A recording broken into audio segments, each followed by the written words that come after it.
શિવ મહાપુરાણના પહેલા વ્લોગમાં આપણે જોયું શ્રી શિવ મહાપુરાણનો મહિમા અને સંહિતા 1 વિદ્વેશ્વર સંહિતાનો અધ્યાય 1 મુનિઓના જ્ઞાન સત્રમાં સૂતનું શુભાગમન અને અધ્યાય 2 શિવ પુરાણની સંહિતાઓ તેમજ મહિમા. હવે આગળ આ વ્લોગમાં આપણે જોશું અધ્યાય 3 અને 4 જેમાં મુનિઓની શ્રેષ્ઠ તત્વ અંગે ચર્ચા છે. અધ્યાય 5માં શિવલિંગ તથા મૂર્તિ પૂજાનું રહસ્ય છે.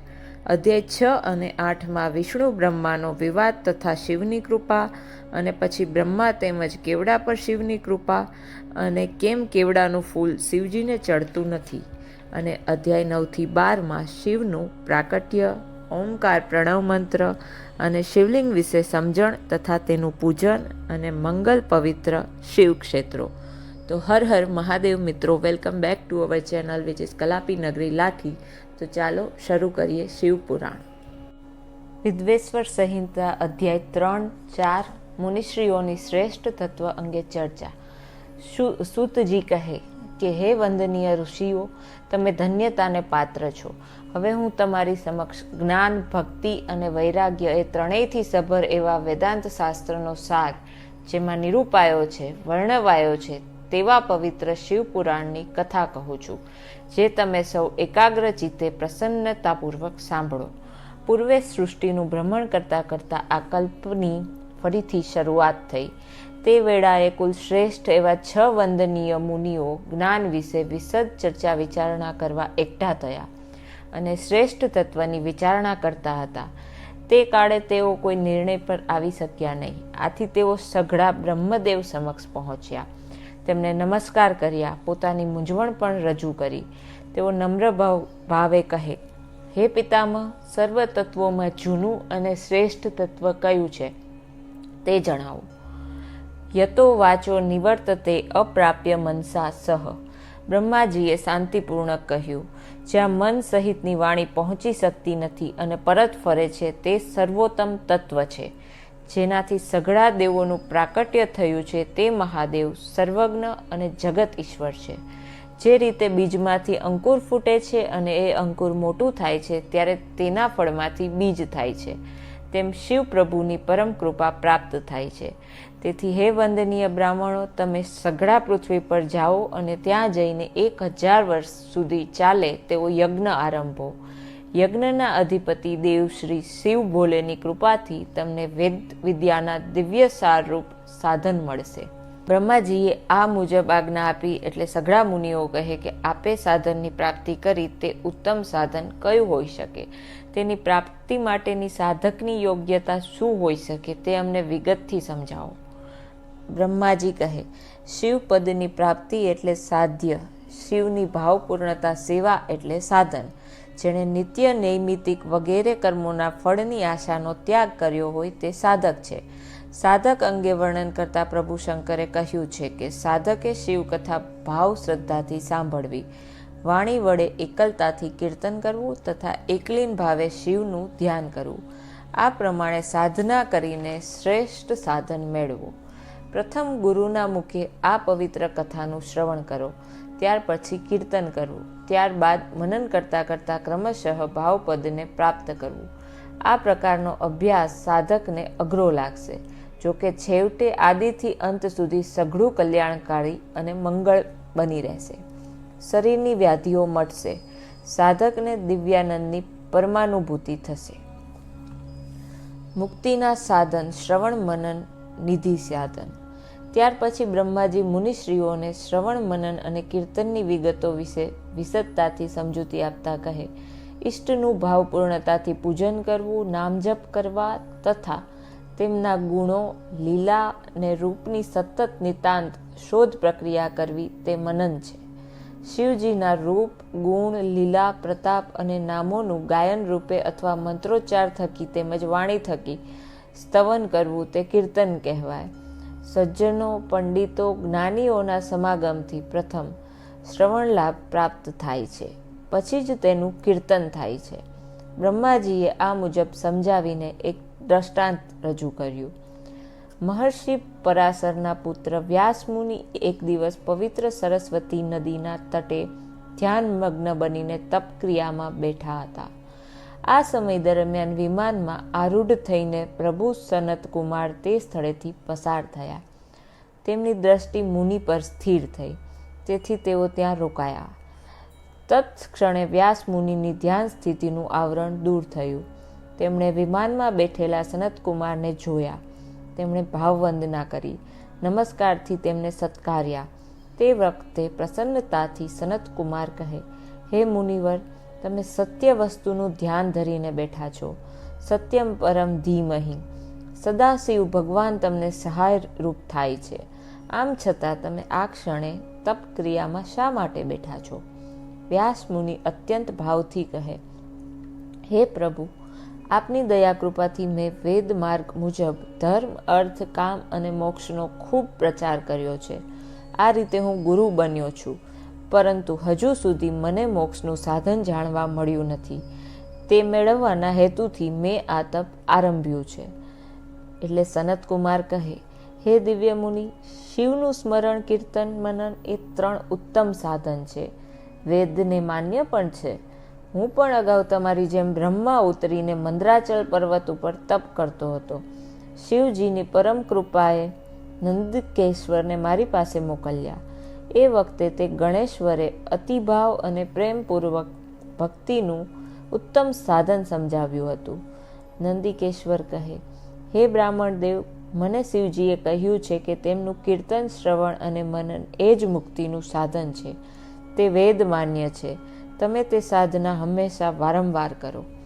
હે જ્ઞાનીઓ, સજ્જનો, યાદ રાખો કે નવધા ભક્તિમાં પ્રથમ શ્રવણ, મનન અને કીર્તન એ 3 સાધન ગણાવ્યા છે. શૌનક મુનિ સૂતને પૂછે છે, સૂત, મુક્તિના આ સાધનો ગ્રહણ કરવા જે માનવ અશક્ત, દુર્બળ હોય તેના માટે કયું કર્મ છે? તેને વિના પ્રયત્ને મુક્તિ મળી શકે ખરા? અહીંયાથી અધ્યાય 5નું સ્ટાર્ટિંગ છે. શિવલિંગ તથા મૂર્તિ પૂજાનું રહસ્ય.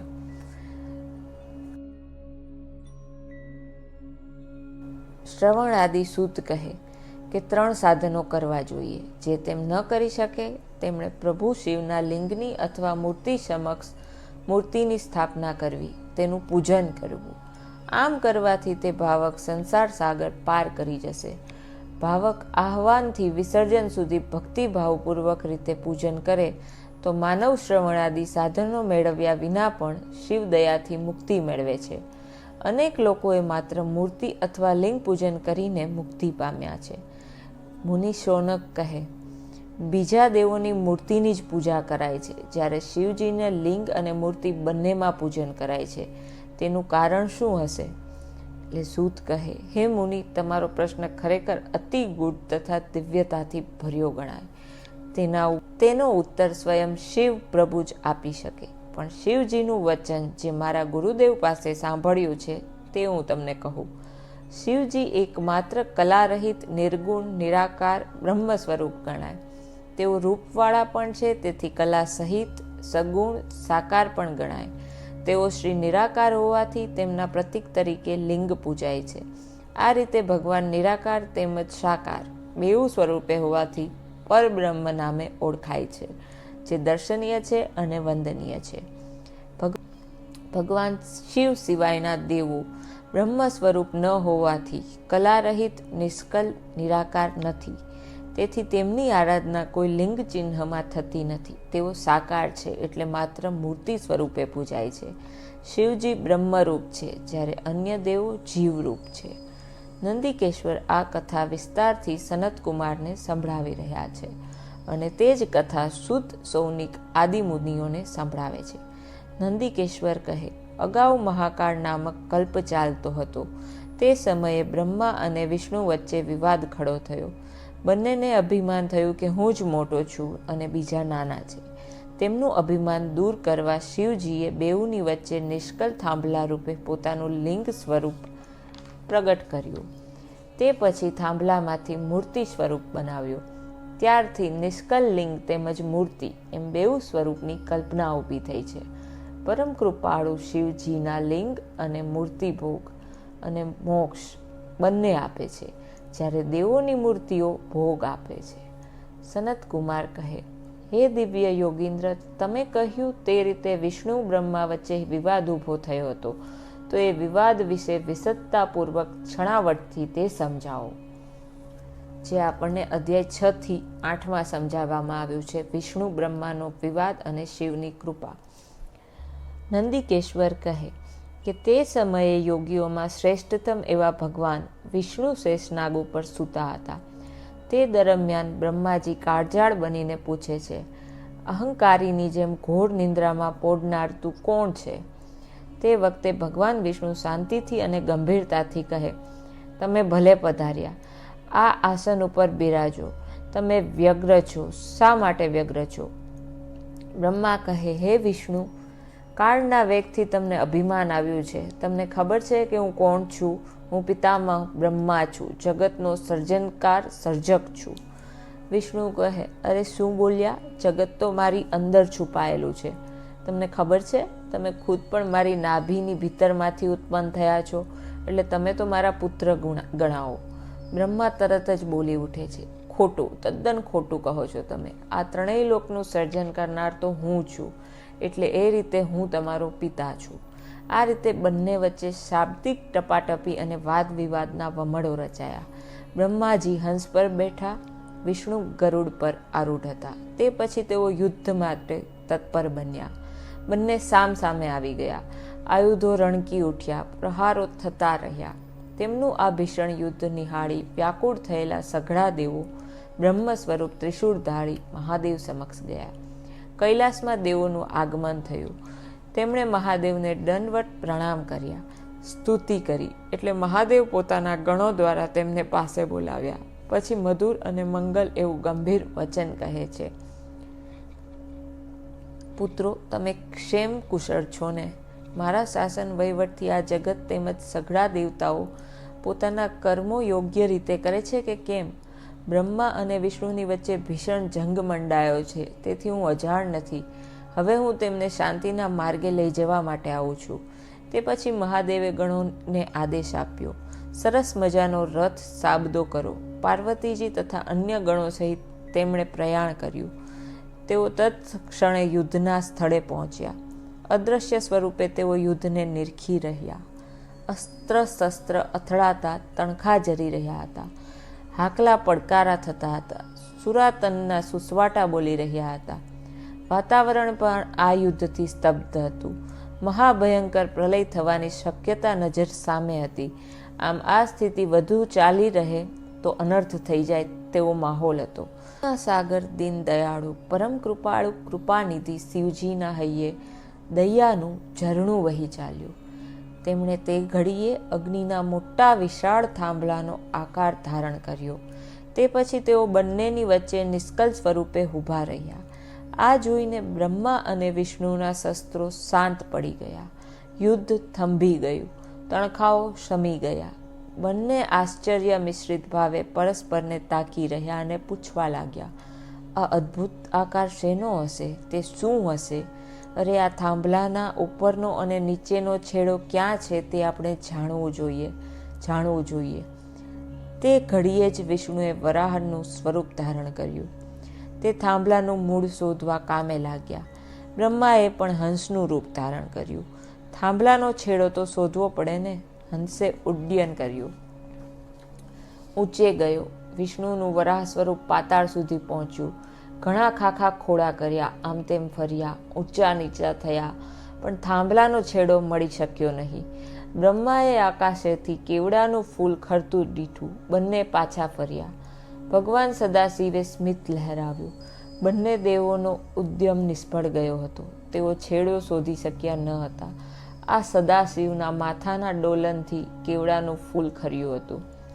બ્રહ્મા કેવડાને ખરતું જોઈને પૂછે છે, હે પુષ્પોના મહારાજા, તું ક્યાંથી પડે છે? કેવડો કહે, જેનો આદિ અને અંત તમે શોધી રહ્યા છો તે થાંભલાના મધ્ય ભાગમાં હું ઘણા સમયથી રહું છું. જોકે હજુ સુધી મારી યાત્રા પૂરી થઈ નથી.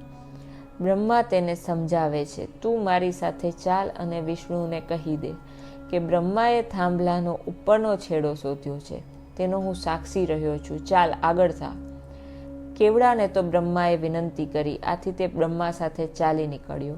થાકેલા વિષ્ણુને બ્રહ્મા આનંદભેર જુઠ્ઠું કહે, મેં થાંભલાને છેડો દીઠો છે. વિષ્ણુ કહે, કોઈ સાક્ષી છે? તો બ્રહ્મા કહે, આ કેવડાને પૂછો. કેવડાએ જૂઠી સાક્ષી પણ ભરી દીધી. એ ટાઈમે કેવડાએ જૂઠી સાક્ષી પણ ભરી. કપટની આવી ચાલ જોઈને અગ્નિ સ્વરૂપ થાંભલામાંથી પરમ વંદનીય પરમ કૃપાળુ સદાશિવ પ્રગટ થયા. તેમને જોતાની સાથે બ્રહ્માજી દોડ્યા, ચરણમાં ઝૂક્યા અને ભાવપૂર્ણ રીતે વંદન કર્યા. તેઓ કહે, હે દયાળુ દેવ, આપ પ્રસન્ન થાવ. પ્રભુ, કૃપા કરીને અમને ક્ષમા કરો. આપની દયાથી જ આ બધું બન્યું છે. પ્રભુ. મહાદેવ કહે, વિષ્ણુ, તમે તો સત્ય કહ્યું છે. હું તમારા પર ખુશ છું, પ્રસન્ન છું. હે વિષ્ણુ, મારી ભક્તિ તમને પ્રાપ્ત થશે. તમારી મારાથી અલગ પ્રતિષ્ઠા થશે અને પ્રજાજન ઉત્સાહભેર તમારી પૂજા કરશે. આમ પૂર્વે દેવતાઓના જૂથ સમક્ષ મહાદેવે સત્યને માટે વિષ્ણુ ઉપર પ્રસન્ન થઈ તેમને પોતાની સમાનતા આપી. પછી બ્રહ્મા તેમજ કેવડા પર શિવજીની કૃપા. નંદિકેશ્વર કહે કે તે પછીની ક્ષણે જ બ્રહ્માનો ગર્વ ઉતારવા પ્રભુ મહાદેવે તેમને ભમરોની વચ્ચેથી ભૈરવને પ્રકટ કર્યો. તેને આજ્ઞા કરીને કહે, હે વત્સ, તું અબઘડી આ તલવાર થકી બ્રહ્માની પૂજા કર. તરત ભૈરવે તલવાર ઉઠાવી. તેણે તલવાર વડે બ્રહ્માનું 5મું મુખ કાપી નાખ્યું. બ્રહ્માના આ 5મા મુખે જ ગર્વિષ્ઠ ભાવે અસત્ય ઉચ્ચાર્યું હતું. ભૈરવે ફરીથી તલવાર ઉગામી. બ્રહ્મા ભૈરવના ચરણોમાં પડ્યા. તે ધ્રુજવા લાગ્યા. પોતે બચાવ માટે વિનવણી કરવા લાગ્યા. વિષ્ણુએ મહાદેવને વિનંતી કરી. તેથી મહાદેવે કાળઝાળ ભૈરવને રોક્યો. મહાદેવની આ ઉદારતા હતી. એમણે દયા દાખવી, પરંતુ શાપ પણ આપ્યો. હે બ્રહ્મા, તમે ઠગાઈ લૂંચાઈ કરીને અભિમાનના પોષણ અર્થે જૂઠ્ઠું બોલ્યા. માટે લોકોમાં તમારો આદર સત્કાર અને ઉત્સવ પ્રતિષ્ઠા થશે નહીં. તેથી જ એ સમજુ સજ્જનો, તે ઘડીથી આજ દિન પર્યંત બ્રહ્માજીને મળેલા શાપ મુજબ તેમની પૂજા થતી નથી. પ્રતિષ્ઠા કે ઉત્સવ જેવા પ્રસંગો પણ થતા નથી. તેમના મંદિરો પણ જોવા મળતા નથી. તે પછી બ્રહ્માએ પ્રાર્થના કરીને મહાદેવને પ્રસન્ન કર્યા. મહાદેવે એમને વરદાન આપ્યું, તમે યજ્ઞોમાં હંમેશા અગ્રસ્થાન મેળવશો. તમારા વિનાનો યજ્ઞ નિષ્ફળ જશે. તે ક્ષણે જ પરમ કૃપાળુ મહાદેવે અસત્ય ઉચ્ચારનાર પેલા કેવડાને પણ શાપ આપ્યો. કેવડો કંપી ઉઠ્યો. મહાદેવ કહે, હવે પછી ક્યારેય લોકો મારી પૂજામાં કેવડાનો ઉપયોગ કરશે નહીં. એટલે જ આપણે કોઈ દિવસ મહાદેવની પૂજામાં કેવડો ચડાવવામાં આવતો નથી. કેવડાએ અપરાધ બદલ ક્ષમા માગી. તેના ચહેરા પર કરુણા ભાવ છલકાયો. તે સ્તુતિ કરીને કહે, પ્રભુ, આપ શ્રીના સ્મરણ વંદન માત્રથી પાપનો નાશ થાય છે. મને તો આપ શ્રીનું દર્શન થયું છે. મારો દોષ રહી જ કેમ શકે? આપ શ્રીની કૃપા થકી તેનો નાશ થવો જોઈએ. મહાદેવ કહે, હે કેવડા, તારા પાપનો નાશ થયો છે તે વાત સાચી, પરંતુ હું સત્યવાદી છું. હવેથી તને કદી ધારણ કરીશ નહીં. જોકે તું મારા ચંદરવાની જેમ જ રહી શકીશ. આમ કેવડા ઉપર તથા બ્રહ્મા વિષ્ણુ ઉપર કૃપા કરીને સર્વદેવોથી સ્તુતિ કરાતા ભગવાન શિવ સભામાં બેઠા. અધ્યાય 9-12. શિવનું પ્રાકટ્ય, ઓમકાર શિવલિંગ અને શિવક્ષેત્ર. નંદિકેશ્વર કહે કે તે ઘડીએ જ બ્રહ્મા અને વિષ્ણુએ હાથ જોડી નમસ્કાર કર્યા. ઉત્તમ, પવિત્ર અને શ્રેષ્ઠ વસ્તુઓ થકી પરમ કૃપાળુ દયાળુ દેવ મહાદેવનું પૂજન કર્યું. હે સમજુ સજ્જનો, પૂજા અર્ચન હેતુ જે દ્રવ્યોનો ઉપયોગ થતો આવ્યો છે તેમાં 2 ભેદ રહ્યા છે. કોઈ વસ્તુ પુરુષને માટે યોગ્ય છે તો કોઈ વસ્તુ પ્રકૃતિને ઠીક હોય છે. પુરુષ યોગ્ય વસ્તુ લાંબા સમય સુધી ટકે છે, જ્યારે પ્રભુ સદાશિવ તો ત્યાગી દેવ છે. તેમને વસ્તુનો કદી મોહ હોતો નથી. એટલે તેમણે બધી વસ્તુઓ ત્યાં ઉપસ્થિત દેવોને વહેંચી આપી. તેમણે તે પછી આનંદ વિભોર બનીને બ્રહ્મા વિષ્ણુને તે દિવસનો મહિમા કહેવા લાગ્યા. પરમ દયાળુ કૃપાનિધિ સદાશિવ કહે, આજનો દિન શુભ છે, પવિત્ર છે, મંગલ છે અને દિવ્ય છે. આજનો આ દિવસ શિવરાત્રિ નામે હંમેશા લોકો યાદ રાખશે, તેનું સ્મરણ કરશે. આજના દિવસે જે માણસ ઉપવાસ કરીને શ્રદ્ધાભાવ સાથે મારું પૂજન કરશે તેનું આખું વર્ષ પૂજનનું ફળ મળી શકશે. શિવરાત્રિનું પૂજન સદૈવ ધર્મને વધારનારું બની રહેશે. સદાશિવ આગળ કહે, જે સમયે હું સ્થાણુ રૂપે પ્રકટ થયો છું તે કાળ માધ્ય માસમાં આદ્રા નક્ષત્રનો છે. આથી માદ માસમાં આદ્રા નક્ષત્ર હોય તે વખતે મારા દર્શન અને પૂજન કરનારને કદી વર્ણવી નહીં શકાય તેવું અક્ષય પુણ્ય મળશે. આ અગ્નિનો સ્તંભ આદિ અને અંત વિનાનો છે. તે લોકોના હિત કલ્યાણ માટે અણુ જેવો નાનો બનશે અને લોકો તેનું પૂજન કરશે. આ સ્થાનનું નામ લિંગ સ્થાન અગર અરુણાચલ એવું પડશે. તે મોટું તીર્થ બનશે. અહીં ઘણા ઉત્સવો થશે. તે જગ્યા લોકોનું કલ્યાણ અને હિત કરનાર બની રહેશે. તે મુક્તિનું તીર્થ સ્થાન બનશે. ભક્તો લિંગ સ્વરૂપમાં મારું પૂજન અર્ચન કરીને સાલોક્ય, સામીપ્ય, સારૂપ્ય, શ્રાષ્ટિ, સાયુજ્ય નામની 5 પ્રકારની મુક્તિ મેળવી શકશે. પરમ વંદનીય મહાદેવ આગળ કહે છે, મારા 2 સ્વરૂપો છે, સકલ અને નિષ્કલ. બીજા કોઈના આવા 2 સ્વરૂપો નથી. માટે એમ કહેવાય છે કે બીજો કોઈ ઈશ્વર નથી. આ 2 દિવ્ય સ્વરૂપો સિદ્ધ થયા છે. તમને બંનેને આ 2 વાત અજ્ઞાત હોય. તમને ઈશ્વરપણાનો ખોટો અહંકાર થયો હતો. એ અજ્ઞાનનું અંધારું દૂર કરવા માટે જ હું અહીં પ્રકટ થયો છું. તેથી તમે લોકો તમારું અભિમાન છોડી દો. એટલું જ નહીં, ગુરુ તરીકે મારું વચન ગ્રહણ કરો. હું પોતે જ પરબ્રહ્મ છું. કલ અને અકલ એવા મારા 2 સ્વરૂપો છે. સર્વથી હું મોટો હોય બ્રહ્મ છું. સર્વમાં હું વ્યાપીને રહું છું. આત્મા પણ હું છું. હું ઈશ્વર છું. તેથી અનુગ્રહથી માંડીને સમગ્ર સૃષ્ટિના અંત સુધીના 5 કાર્યો પણ હું નિત્ય રીતે કરું છું. તમે સાંભળો, જો આ નિષ્કલ સ્તંભ છે તેને મારા બ્રહ્મપણાને વ્યક્ત કરનારું લિંગ સમજવું. મારું લિંગ જ મુખ્ય છે એમ માનવું. મૂર્તિ તો ગૌણ છે. હે સજ્જનો, પ્રભુ સદાશિવે આ મુજબ લિંગનું મહત્વ સમજાવ્યું છે. લિંગ પ્રાધાન્યતઃ સ્થાપ્યમ તથા વૈરમ તુ ગૌણકમ લિંગ ભાવે ન તત્ ક્ષેત્રમ સવેરમપી સર્વત. મતલબ લિંગ વિશે સંસ્કૃતમાં અનેક અર્થો મળી આવે છે. તે ચિહ્ન માટે વપરાય છે. વ્યાકરણમાં જાતિ દર્શાવવા વપરાય છે, જેમ કે પુલિંગ. સાંખ્ય શાસ્ત્રમાં પ્રકૃતિને પણ લિંગ કહે છે. જીવાત્માનું સૂક્ષ્મ શરીર લિંગ દેહ પણ કહેવાય છે. અરે ડાઘને પણ લિંગ કહે છે. મહાદેવની પ્રતીક મૂર્તિને પણ લિંગ કહેવામાં આવે છે. લિંગના આમ અનેક અર્થો થાય છે. એટલું જ નહીં, લિંગને નિષ્કલ પણ કહેવામાં આવે છે. એટલે તે અવયવ નથી, ઘાટઘૂટ પણ નથી. આથી તે સ્વયંભૂ શિવલિંગ ઘાટઘૂટ વગરના જોવા મળે છે. હિમાલયમાં આવેલું કેદારેશ્વરનું લિંગ તથા ઘણા સ્વયંભૂ શિવલિંગો આવા જ હોય છે, જેમના કોઈ પણ ઘાટ હોતા નથી. બ્રહ્મા અને વિષ્ણુ અત્યંત ભાવપૂર્ણ તથા વિનયથી પૂછે છે, હે દેવ, હે પ્રભુ, આપે કહ્યું એ આપ 5 કાર્યો નિત્ય કરો છો. તે કાર્યોના લક્ષણો વિશે સમજાવો. પ્રભુ શિવે સ્મિત ફરકાવ્યું. અતિ ભાવપૂર્વક તેમણે દ્રષ્ટિ ફેરવી. પછી કહે, સૃષ્ટિ, સ્થિતિ, સંહાર, તિરોભાવ અને અનુગ્રહ એ 5 મારા કાર્યો છે.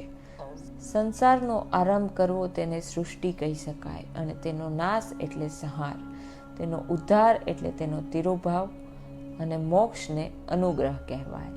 આ 5 કાર્યો 5 મહાભૂતોમાં દ્રષ્ટિગોચર થાય છે.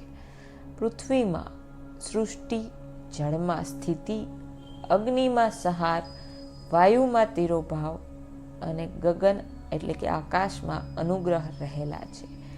સાંભળો, આ 5 કાર્યો યોગ્ય રીતે થાય તે માટે મારા 5 મુખો પણ છે.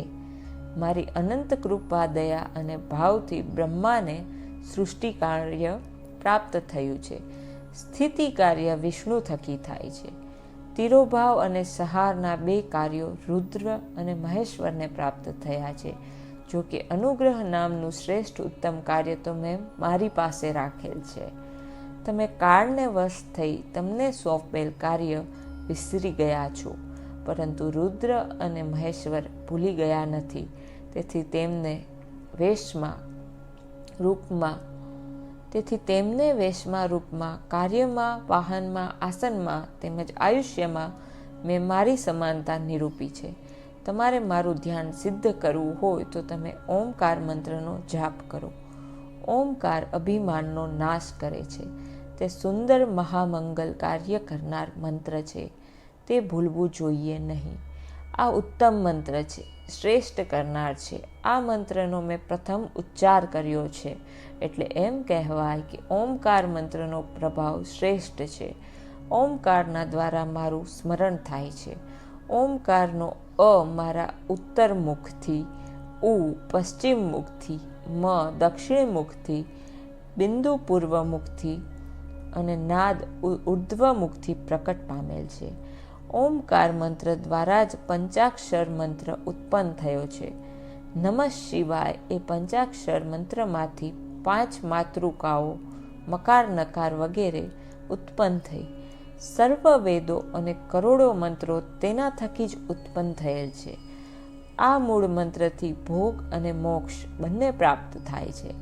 અન્ય કેટલાક મંત્રો ભોગરૂપી ફળ બક્ષનારા છે. મારા લિંગનું પૂજન સ્મરણ ઓમકાર મંત્ર થકી અને મૂર્તિનું પૂજન પંચાક્ષર મંત્ર થકી કરવું જોઈએ. તે પછી પ્રભુ સદાશિવે ગુરુ સ્વરૂપે બ્રહ્મા તથા વિષ્ણુને ઓમકાર મંત્રનો અદકેરો ઉપદેશ દીધો. 3 વાર એમનો ઉચ્ચાર કરાવ્યો. તે બંને શિષ્યોએ ગુરુને દક્ષિણામાં પોતાના આત્મા અર્પિત કર્યા. સ્તુતિ કરીને વંદન કર્યા. બ્રહ્મા અને વિષ્ણુને ઉપદેશ આપી પ્રભુ સદાશિવ તે જગ્યાએથી અંતર્ધાન થયા. આ મુજબની કથા સાંભળી મુનિઓ વતી સોનક સૂતને કહે, હે સૂત, પ્રભુ સદાશિવના લિંગની સ્થાપના કઈ રીતે કરવી, તેના લક્ષણો શું છે, તેનું પૂજન કઈ રીતે કરવું, કયા દેશમાં અને કયા કાળમાં કઈ રીતે કરવું, આ અંગે વિશદ રીતે સમજાવો. એટલે અહીંયાથી સ્ટાર્ટ થાય છે શિવલિંગ વિશે સમજણ તથા તેનું પૂજન. એ સૂતજી કહે કે હે મુનિઓ, યોગ્ય સમયે શુભ કાર્ય, પવિત્ર, મંગલ અને જ્યાં પૂજન થઈ શકે તેવા સ્વચ્છ સ્થળે લિંગની સ્થાપના કરવાની હોય છે. લિંગના સર્જન માટે પથ્થર, ધાતુ અથવા ઉત્તમ માટીનો ઉપયોગ કરી શકાય છે.